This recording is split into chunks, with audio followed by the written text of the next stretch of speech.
हर cricket match के पहले आप मोबाइल उठाते हैं, 11 खिलाड़ी चुनते हैं और सोचते हैं कि इस बार तो पक्का किस्मत चमकेगी। लेकिन क्या आपने कभी सोचा है कि ये गेम जैसा दिखता है वैसा बिल्कुल नहीं है।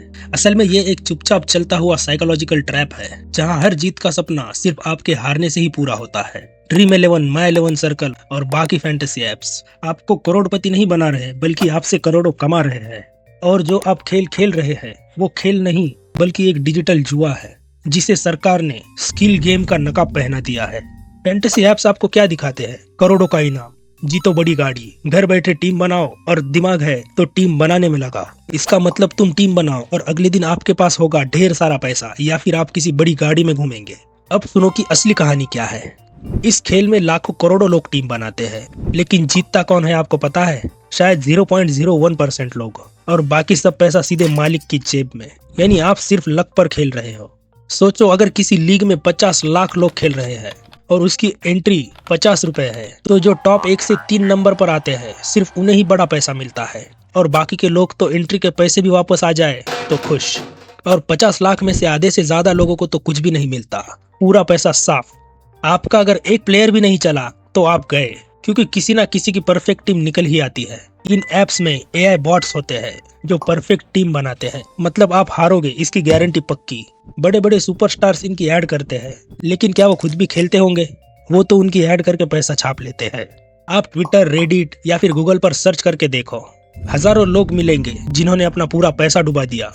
अब आती है असली मजेदार बात कि सरकार कैसे इन सब की परमिशन देती है।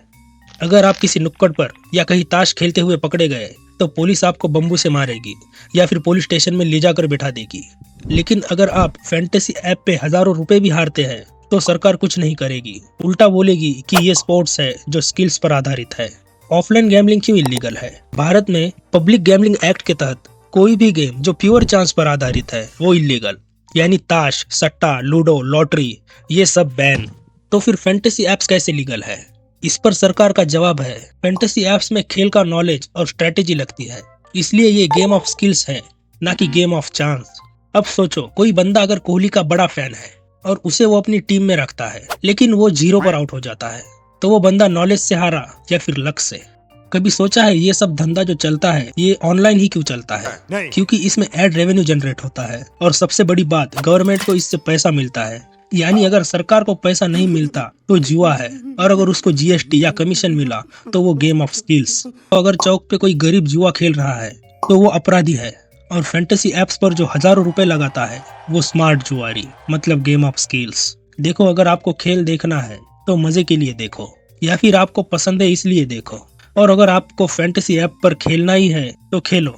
वैसे भी उसमें कहाँ आपके ज्यादा पैसे जाने वाले हैं, ऐसा ही आपको लगता होगा। लेकिन ये मत सोचना कि ये आपको करोड़ों दिलाएंगे, क्योंकि इनके मालिक आपके सपनों को बेचकर ही खुद अमीर बनते हैं।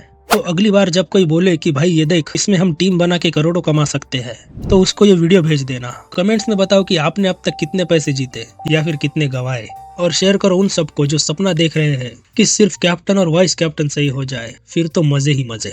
मिलते हैं अगले वीडियो में, तब तक रियलिटी को समझो।